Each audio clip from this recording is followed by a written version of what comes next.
ઘર પાછો રે વળે એટલે એ ભાઈ મુનિયાની મમ્મીને કહેશે કે મુનિયાની મમ્મી સાંભળ, આજ હું 8 કારખાના રખડ્યો પણ આજ મને કોઈ બહાર્યો નહીં.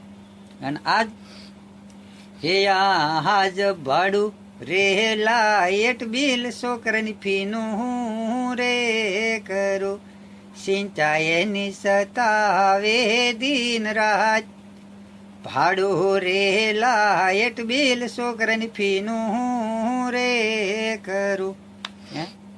અને આજ ભાડું લાઇટ બિલ અને છોકરાની ફીનું આપણે શું કરીશું? આજે એની ચિંતા છે ને એમાં હું ઉદાસ થયો છું.